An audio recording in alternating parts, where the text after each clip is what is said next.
So, without further ado, we are welcoming Gene Snyder here. He is not new to most people. If you are never seeing him, he is a very, very well educated, well, talked about notary business owner, entrepreneur, and he specializes in fingerprinting and marketing. And so he is here to share his expertise with everybody and give lots of information that is going to blow your mind. All right, Gene, let's hear it from you. Tell us a little bit about yourself and then you can get started. Okay, so my name is Gene. I am a notary here in the DMV area. I've been a notary since 2018. So I've seen the industry change a lot, and I've been feeling like I'm watching it change into like a new space once again. And I feel like fingerprinting as one of the services will position you amazingly for how the industry is changing. And I'll talk a little bit about that, the cost of fingerprinting, and just a lot of fingerprinting stuff that go along with all the notary stuff. And I think you guys will like it. So Amber will be in the chat for a while, and then I'm going to share my screen. Yes, guys. So this is Jean is gonna be hosting this, and I'm going to now just be moderating and keeping everybody updated in chat. If you haven't, I can quickly get any links or anything he's talking about and place them there for you guys. All right, so I'll see y'all in the chat. All right. Okay, let me see. Forewarning you guys, I'm not a PowerPointer. I'm just not good with Keynote and design. I'm just smart. I can't make things pretty. So it's going to be a Google Doc, but we're going to talk to the Google Doc and we're going to do it not super fast, but pretty compressed so you have time for some Q&A and I get you guys out of here on your Friday night where I have trapped you. So let me get to the screen share. And before I begin, everybody's ready, yes? We're good? Just ones for yes and twos when we disagree with me or their no's, just so I know everybody can hear me and all that. Cool. All right, cool. So let's share the screen. Let me actually get to it.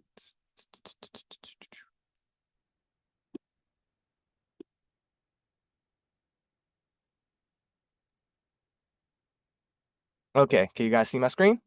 One's for yeses, you guys. Oh, it's showing me. Never mind. Okay, so once again, we're going to be talking about how fingerprinting is the #1 lead magnet for notaries. And I am a notary here in the DMV area. I've been a notary since 2018. And I've been mainly signing agent focused. So I wasn't doing other notary work up until probably this past year, just because I've been on TikTok and social media as much as I have been. So I have been in the game long enough to see about 3 major shifts and the incoming 4th shift. So I like to call them the eras of the notary world. So in era 1, that's around 2018 when I got in, being a notary was still like a hidden gem. Most people didn't know about it, didn't hear about it. All you really had to do was kind of be in the know, and it was pretty easy to get business. You just had to not suck, basically. So era number 2 was during COVID and when interest rates were at 2%. And I like to call it the refinance/COVID boom. And that's when everybody kind of figured out the notary world existed, but mainly for signing agent stuff. So a brand new notary could come in and make 5, 6, 12, $1 million in like their first 3 months. And it was like, we were feasting like kings. It was amazing. So era 3 is the era that we're currently in, and I feel like we're coming out of. And that's where being a notary is no longer a hidden gem, and the competition is actually getting good. So before, it was like, yeah, being notary was like saturated, and there's over 4 million active notaries in the US. So it's like there is a lot, but were they really good at the work? Not so much, I would say personally. So all you had to do was be a good notary and do decent amount of marketing, and you would be able to win. But now people watch content, people watch Amber, people watch me, people take courses. Notaries are educated now, and we're moving into era 4 where notaries are doing a lot more things to kind of compete.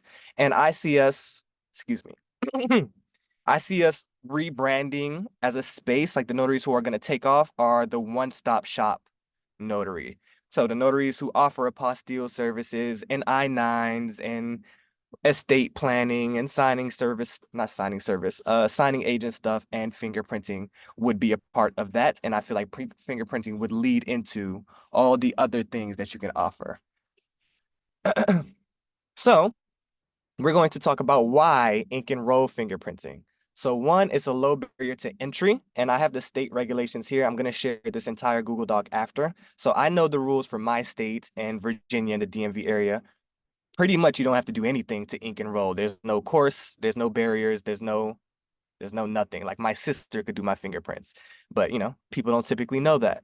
However, in other states, I know California and I think Arizona and New York have restrictions. They have rules. They have all these things that stop you from being able to just hop out and ink and roll. And I feel like we're in a sweet spot now, just like the notary world.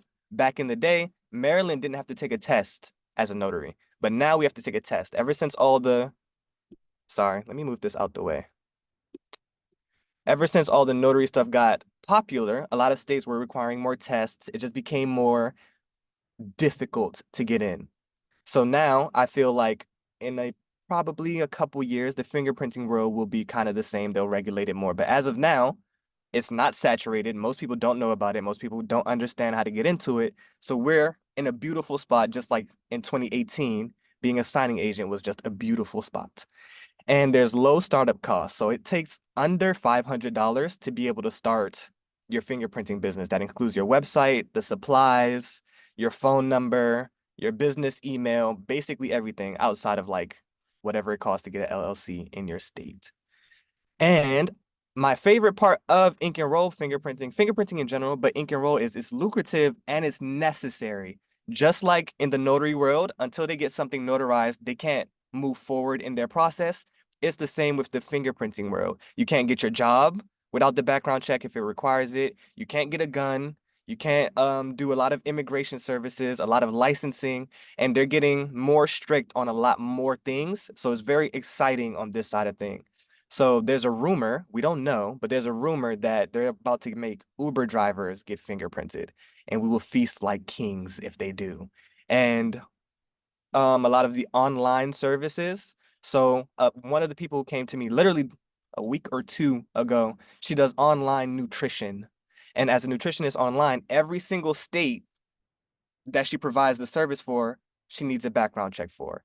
And to get ink and roll fingerprints in a state that's not your own state, that's where the money is. So if you're here and you need a job here, you'll probably need to just get live scan for it. But if the headquarters of your business is another state, if you offer services online in other states, travel nurses, anything gun related, ATF, all those things, they still need ink and roll fingerprints. And if you follow any of my content, you see that ink and roll is still the bulk of the money that I make, even though I have a live scan machine. So ink and roll is still alive and well, and that's what I tell people to start with, and people have to get it done. So they're not just gonna be like, no, I don't want it. You know what I mean? Like they have to get it done. And we like the stuff that people have to get done. There's a low time commitment. So appointments take less than 30 minutes. Really, they take about 10, but you might want to chit chat or it might take a little longer because they were late. So I give a 30-minute window, but the actual fingerprinting process is like 10 minutes, if that. So you can really squeeze it into your schedule around your notary schedule if you want to, or make it your main thing and just bang out a bunch of those in a day. So live scan is another beast and a conversation for another day. I don't advertise live scan. To be honest, if I had to go back, I don't know if I would have gotten a live scan machine without more information. But again, that's just a conversation for another day. And it's just not saturated at the moment. I can't stress that enough. It is really not saturated. I almost didn't even want to make fingerprinting, talking about it a thing, because I had the urge to gatekeep. But yeah, it's not saturated at the moment. And fingerprinting clientele is directly connected to notary clientele. Almost everybody who comes in for fingerprinting has needed something notarized, or the person who sent them in needs something notarized. Okay? So, um, yeah, sorry, I was reading the comments. And fingerprinting is oddly confusing to those not in the industry, so it's easy to position yourself as the expert and get yourself to the decision maker. So for states that don't require ink and roll fingerprinting, don't require heavy live scan regulations. So there's like closed and open states. Again, it would turn into a whole convo. There's certain states where live scan, you can't get away with not doing live scan, but most states you can do ink and roll over live scan. So I know Florida, maybe Cali, and maybe like Arizona. Those are states where it's big on live scan. So you just get a live scan machine, which is no different from how you would run your ink and roll fingerprinting business. It's just you are able to fingerprint more people. So as of right now, if you only offer fingerprinting in a state like Maryland, if you only offer ink and roll here, there's a lot that you can't do, even though it's extremely lucrative in the way that you can do it. So it's a lot of like being on the phone and figuring out, can you help them? Can you not help them? And that's where getting more education on fingerprinting would be the important thing. Okay. I rambled a little bit, but that was a caveat I cannot not tell you. So common concerns that people typically have is, why would someone choose me to do their fingerprints? And same as in the notary world, the convenience of it all. If you're just mobile, a lot of people don't want to come to the office. A lot of people don't want to leave their home. A lot of people definitely don't want to go to the sheriff's office. People don't like the police. They just don't.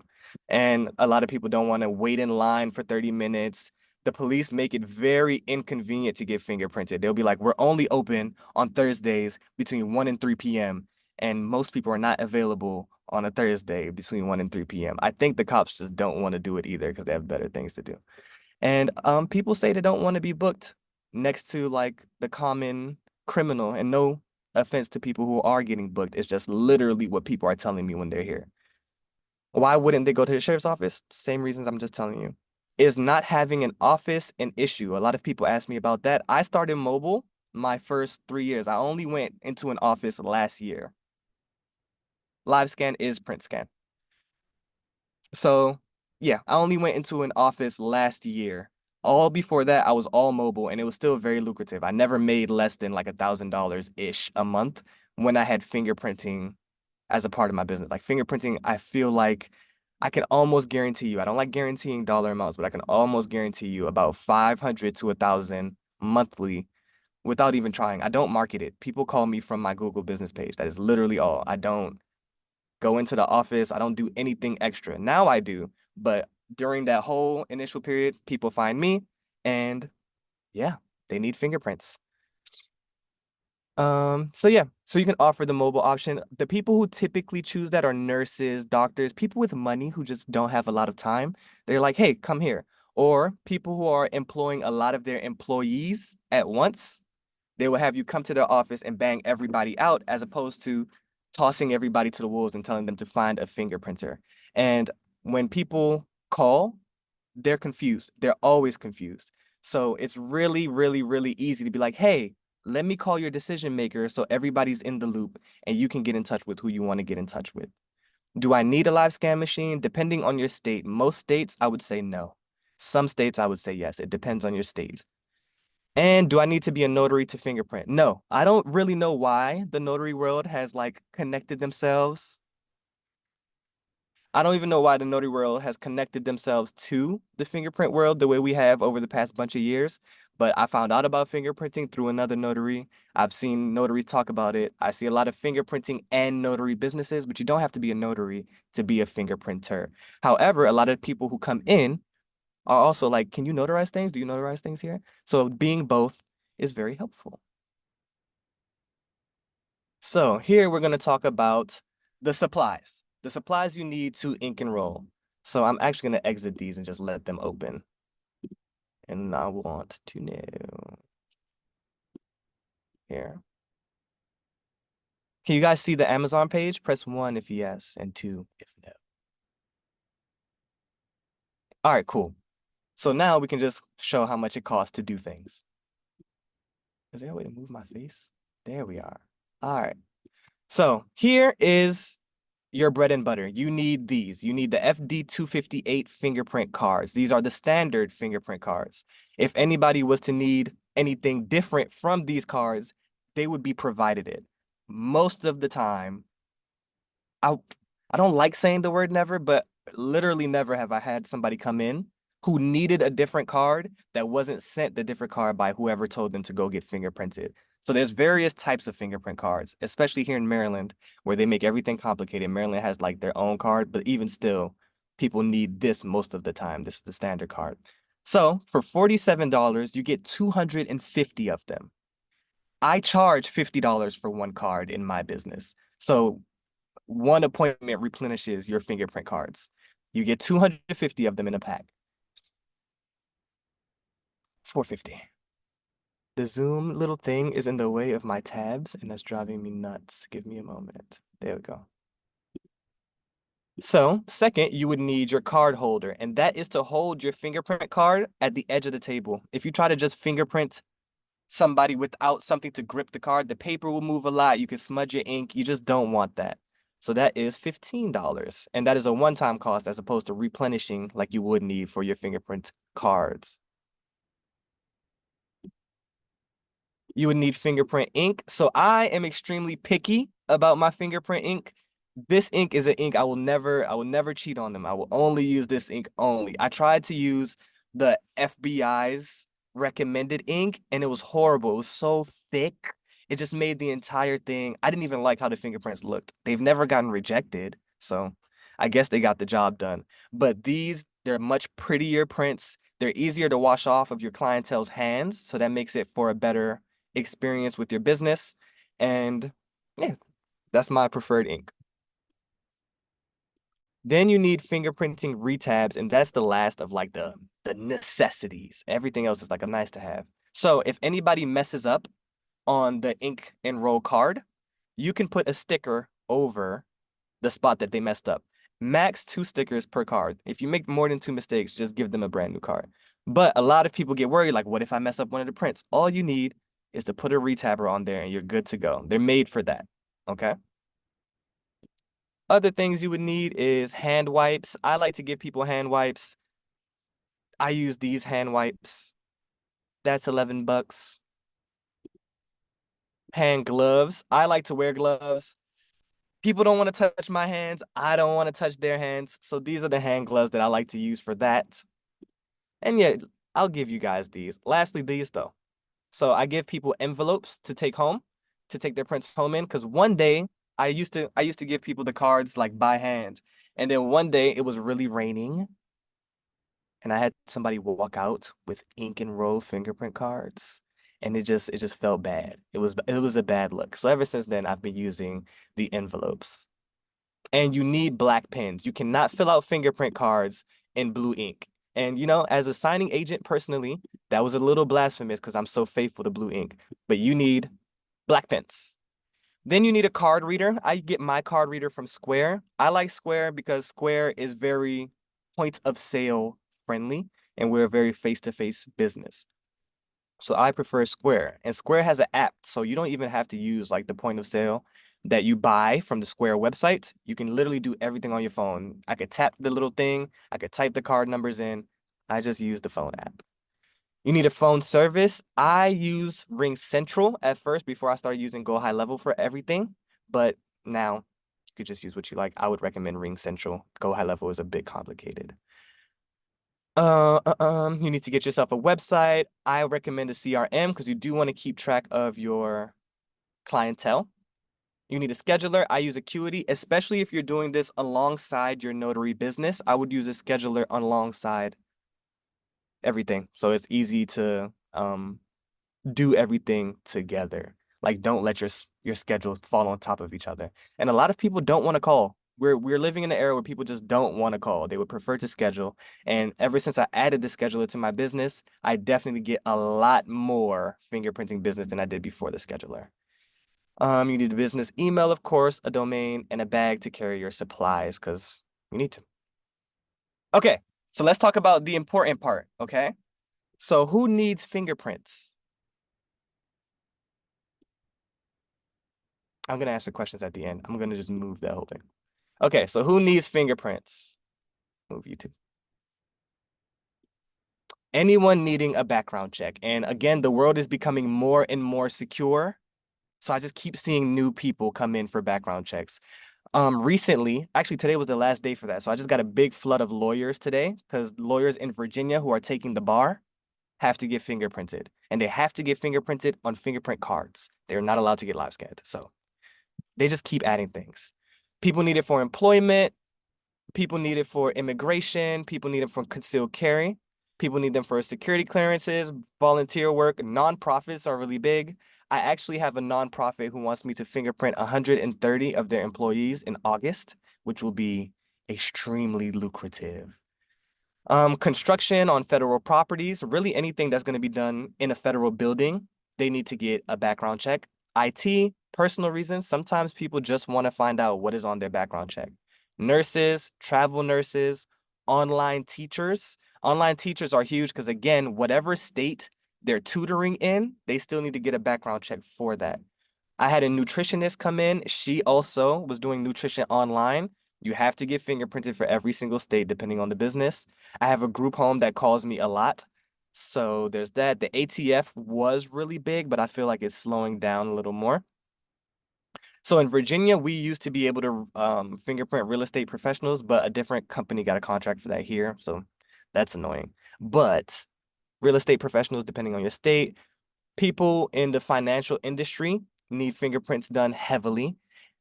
Out of state fingerprints, I had a guy come in. He was going to the Maldives. So I just added it because that was random. So these people need fingerprints. Anything that requires working with children. If you work with children, you need to be fingerprinted. A daycare, a teacher, literally anything.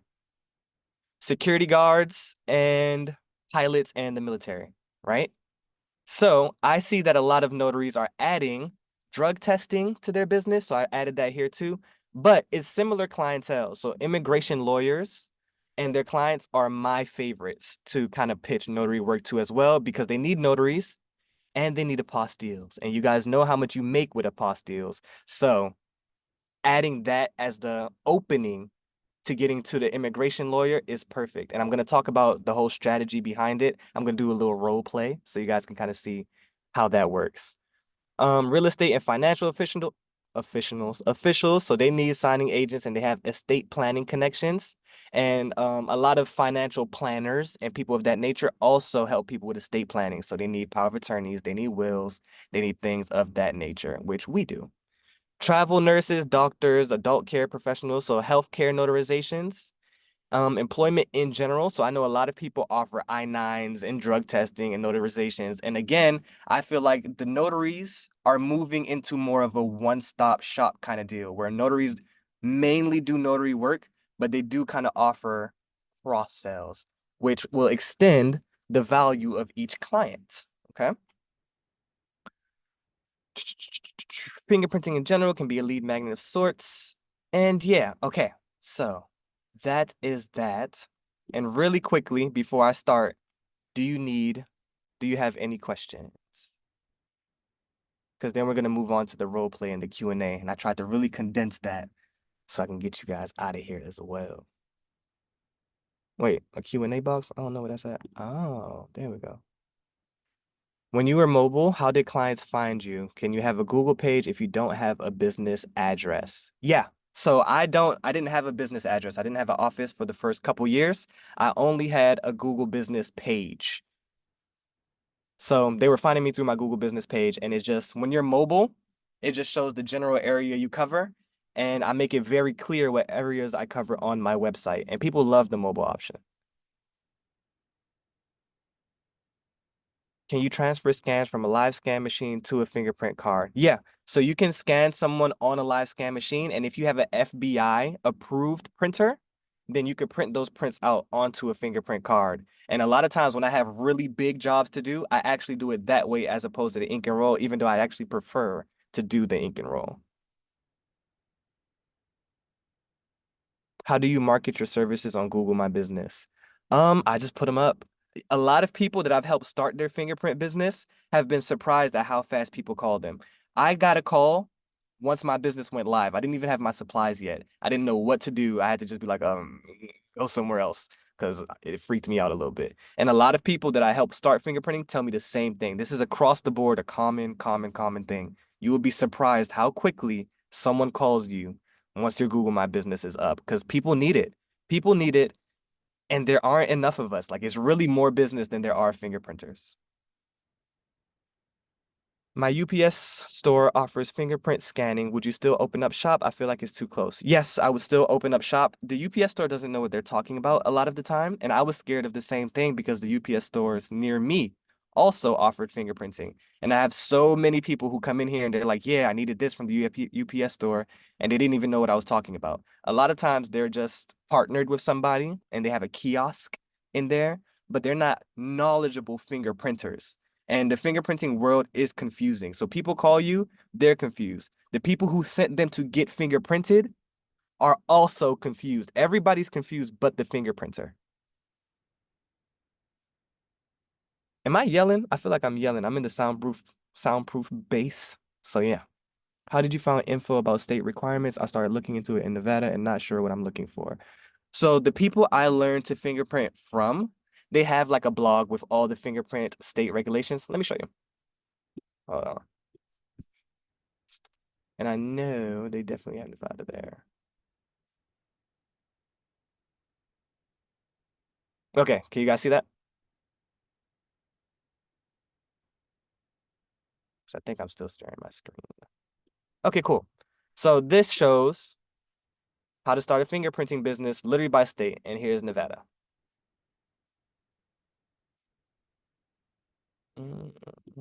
So yeah, everywhere is hard to find info, and this company has done a good job of providing the best info that they can. But again, it's not a regulated world, the fingerprint industry. So it's not easy to find rules on it because there kind of are none for most places. So you'll see most places will have rules for live scan. Live scan always has rules, but ink and roll, the barrier to entry is almost laughable. Let me try to scroll up. Do they leave a deposit to schedule? When I was mobile only, I was requiring people to leave a deposit because people would kind of cancel on me while I was like 5 minutes from their house. But now that they're coming into the office, I'm gonna be honest, I'm a little lazy and I just don't care to collect one. If they come, they come. If they don't, they don't. I was gonna be here anyway.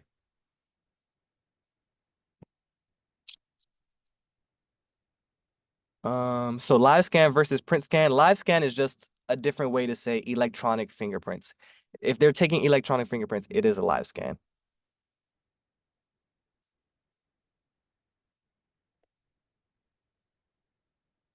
Okay, so how can I get your pre-presentation with the information? I'm gonna make the document available and it's gonna be full of all the links, and then you guys can just kind of talk to me after if you have any questions, and we'll be able to do that. So here is why fingerprinting is the best lead magnet for notaries overall.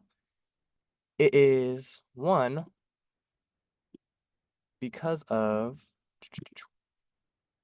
let me move this out the way, the Q&A box. Oh, wait, let me finish answering these questions and then I'm gonna start. Where can I go to learn to roll fingers? I have a course, I teach it, and I'm also gonna have that available in Amber's portal at some point in the near future. I just have to upload them there so people don't have to do too much moving around. But learning to roll fingers is super, super, super easy, beyond easy. You just need to know what you're looking at. Do you recommend a specific live scan machine? I have a Fulcrum machine personally, but there's a bunch of different machines at a bunch of different price ranges. I am no expert. I just know people told me to get a Fulcrum, so I got a Fulcrum. Which CRM system do you use? I use Go High Level. I'm gonna be honest, Go High Level is actually beyond complicated, and I would recommend people do something else until I create the notary specific and fingerprint specific training for Go High Level. Do you have business insurance for fingerprinting like notary? I have general business insurance, yeah. Was your question the CRM question, Kim?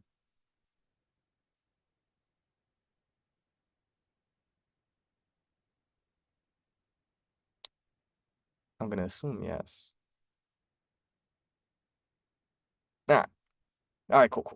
Okay, so here's how typically I get in front of the decision makers when people come in for fingerprints, and I consistently use the immigration fingerprint example because they're my favorite ones. Why are people calling me when I'm on Zoom? Because they're my favorite ones. So it would be like someone will call me and they'll be like, hey, I need to come in for fingerprints. Do you do that? And we'll be like, yeah. And then you kind of work them through to figure out, do they need ink and roll fingerprints? I would put a script in here, but it would clutter the whole thing. So just take my word for it. But it'll be like, hey, do you need ink and roll fingerprints? And they'll be like, yes. So they'll come in, they'll get the ink and roll fingerprints. We would finish, and then I would kind of lead into who had you come get your fingerprints. And when I know it's for immigration, I'm like, did your lawyer send you? And they're like, yeah. And then I ask, can I have your lawyer's information so I could talk to them just in case anything goes wrong or anybody has any questions. So then I would let them know that I'm going to do that. So they give me the lawyer's information. Sometimes they hand me the cell phone. Sometimes they call the lawyer for me. Sometimes they give me their email. Doesn't matter. As long as you get to the lawyer, you're good. So then you talk to the lawyer and I'm like, hey, I did the fingerprints for this person. The lawyer always has somebody at the desk. I guess they're screening calls or something. And I'm like, hey, I just did this for their client, but I had a question for the lawyer. I would say the client's name and everything. And they'll be like, okay. And they'll forward you to the lawyer or they'll have the lawyer call you back. Then the lawyer will call me back and I will let them know I did the fingerprints for, let's say the client's name was Jamie. I did the fingerprints for your client, Jamie, today. I just wanted to touch base with you so we can have a point of contact in case there are any questions. And then they're always grateful for that because nobody knows how the fingerprint world goes. And then they're like, yeah, if I have any questions, I'll let you know. And I'm like, hey, let me know if the prints get rejected so I can reprint them for free. My prints never get rejected because it's pretty hard to get your prints rejected. But I'll fingerprint them for free. And they're like, oh, wow, that's a great service. And then you ask them, do they have a preferred fingerprinter? The same things you do for the notary world work extremely well for the fingerprinting world because there's nobody here. I really wish I could say something else that sounds profound. There's nobody here. Nobody's doing it. It's just so not saturated right now. So I'll be like, do you have a preferred fingerprinter? You know they don't have a preferred fingerprinter because they sent their client to go find their own fingerprinter. So they're going to say no. And then you set up a relationship like, hey, I'd love to send you my information just in case you have other clients who need to be fingerprinted, right? And at first, I would stop there. The problem is people need to be fingerprinted few and far between. Like if you see somebody today, you won't see them too many more times for the rest of the year. And that, for me, the LTV, the lifetime value, I really want to be able to suck my customers dry. Pause. That was crazy. So I want to get as much as I can from them. Then I was noticing I can offer them notary work. So now I'm like, do you need apostille work as well? I send a package that is specific to immigration lawyers. And I really want you guys to take that home. That is like the strategy, okay? Package it for who you're talking to. So if you're talking to an immigration lawyer, only offer the things you want to offer to an immigration lawyer, word it like this is for immigration lawyers, and position yourself as the one-stop shop for the immigration lawyer. Okay? A package. There we go. So if I was talking to HR, because people come in for employment, I would want them to use me as their preferred fingerprinter for everybody who comes in that needs employment background checks, right? But also, do you do I-9s? Do you need other things? You understand? So you package it for HR. If you're talking to travel nurses, you package it for travel nurses, or can you connect me to somebody in the hospital space? And if fingerprinting is just everybody needs them, they come find you, so you didn't need to market to them, and you just use them as the gateway to talk to who you want to talk to, which is the decision maker. Okay? So that is the strategy. And you just kind of spread like wildfire from there. The more reviews you have, the easier it is. People, ever since I hit about 50, people come in and they're like, wow, you had a lot of reviews, so I just came here. I didn't want to go to the police station. I didn't want to go to the other place. The other people are rude. They say you're nice. It's so easy, you guys. I really hate to keep painting it this way, but it's just easy. It's just easy. And last month, was last month? Yeah. I made 4,000. No, the month before last month, I made 4,000. And then last month, I started picking up notary work again. So I made around 2,000. So just that added on top of your notary work. Remember, fingerprinting, at first, I wanted it to be like the business, but now I'm realizing it is just part of the machine, but not the machine. So notary work on the side of fingerprinting, it works. It works. It works. There's really nothing special for me to tell you. It just works. All you need to do is know what you're doing, know how to get your Google My Business set up. Most people will come to you themselves, and then just get everybody on the back end. And that is all. Do you guys have any more questions? And you can bury me in them because we have time. I really tried to squeeze that into 30, but we're at 36. That's good. Mm-mm. I was under the impression that you will not be able to compete if a local person slash company has the live scan machine. Does it matter how many and the distance, location wise, if I were to get a live scan device? So there's so many rules in so many different states that I would not be able to tell you how live scan machines work in your state. I know in Virginia, okay, so certain states, the reason I don't push live scan as hard is because a lot of bigger live scan companies have the contract for the state. So if the people need state background checks, they would probably go to that person. However, FBI background checks with fingerprint cards are different. And if you do get a live scan device, you can do FBI background checks. You just wouldn't be able to do them for everybody. Has it been lucrative for me? Yes. Has it been also a bit annoying trying to navigate who can and cannot come to me? Also, yes. But fingerprint cards, if somebody here needed fingerprints for a job they're doing in Cali or their job's headquarters is in Cali, they would need to send fingerprint cards to California. They have to get ink enrolled. They cannot get live scanned here. And that is why ink and roll just won't die because they have to mail them out for so many different things. And a lot of businesses' headquarters aren't in the same state. You know what I mean?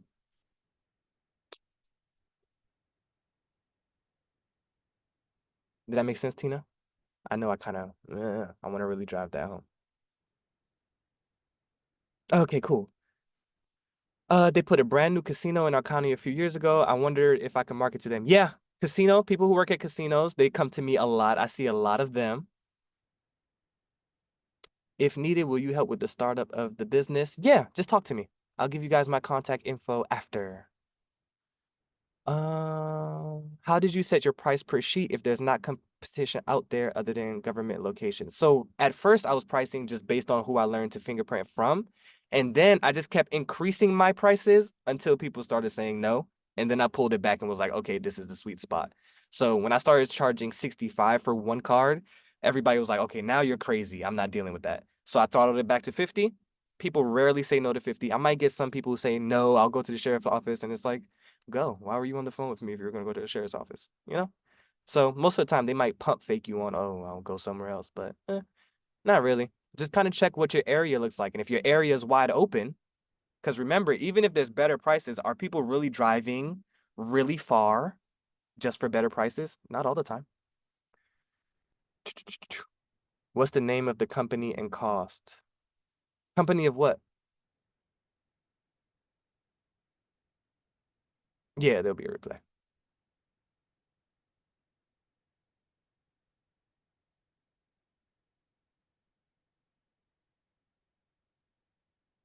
Rashida, company of what?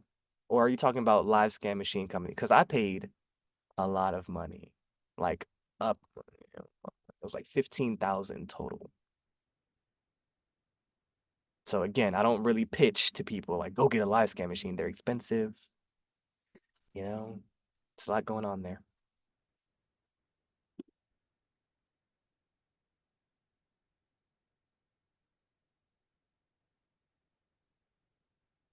Okay. So when you were mobile, did you charge 50 per card and then also mileage?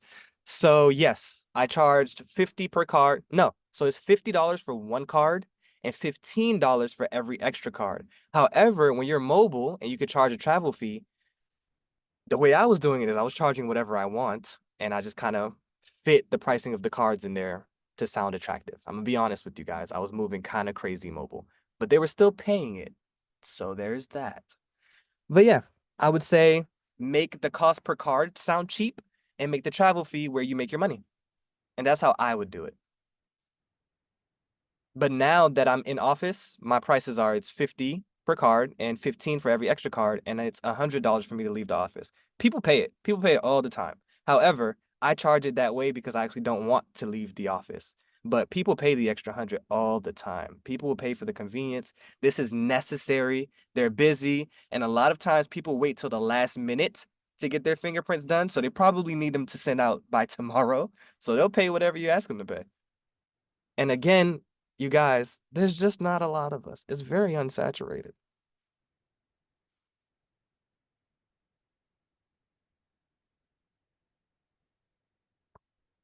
Would you guys like me to go over the CRM, the scheduler, and where to get the domain? I can if you want to, but I felt like I would have just been boring you to death. All right, I got you. The CRM, I'm not gonna lie to you guys. You're not gonna like my CRM. It's just complicated. Until somebody trains you on it, it's gonna drive you crazy. So I think I have high level right here. Yeah. The cost of the CRM monthly is $97. It's called Go High Level. And the cost of the website, I have my website on my CRM. So I have high level here. I was using Squarespace at first.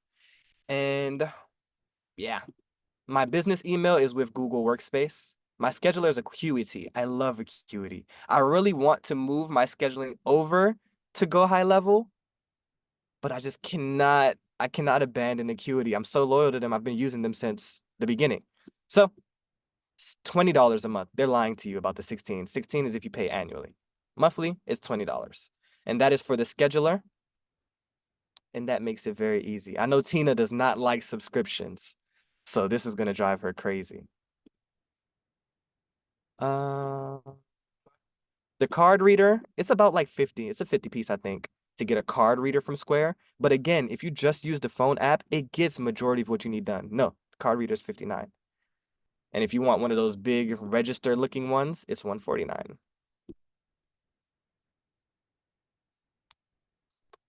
And let's see what else we got. The domain, you can use GoDaddy. GoDaddy's really good. I use Namecheap. Domains are cheap. You can get domains for under like $10 most of the time, unless you're picking an amazing name and somebody probably already took it and is just waiting for somebody to pay them for it.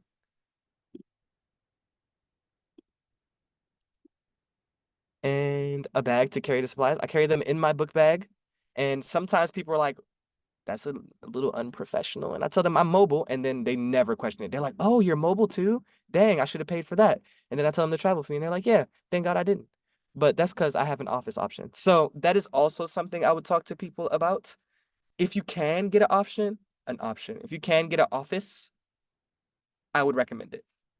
A lot of people will come into the office, and there's just less barrier. Like you don't have to deal with all the no's of the mobile fee. I feel like the mobile fee, if you look at your stuff monthly, by the end of the month, you still made a good amount of money, but you had to siphon through all the people who didn't want to pay the mobile fee. When you have an office, they're like, oh, yeah, I'll come in. And you have the power of the walk in. Sometimes people are just 5 minutes away.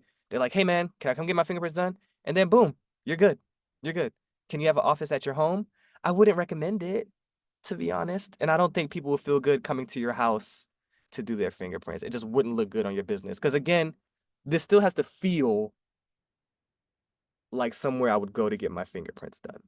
You know, if somebody had me come to their house to get my fingerprint done and they're a business I found on Google, I'd feel iffy and I'd just go to the police station at that point.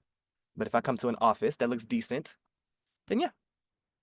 But if you look around, like just drive around your city. Just drive around your city or look at the websites that are around you. They suck. They suck. So, yeah. Or if they look good, they're not getting business like that. It's just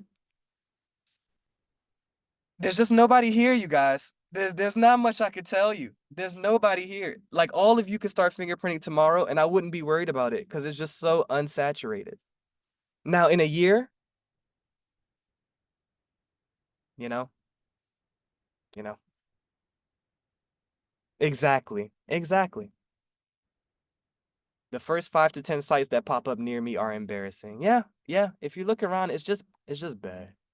How big do you recommend the office space to be? I work in a co-working space. I just used a Regis at first, and then now I'm using one that's exclusive to Alexandria.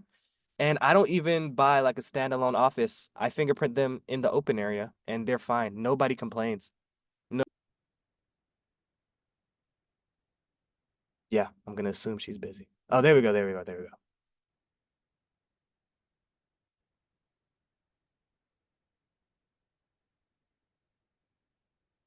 All right, you guys have a good one.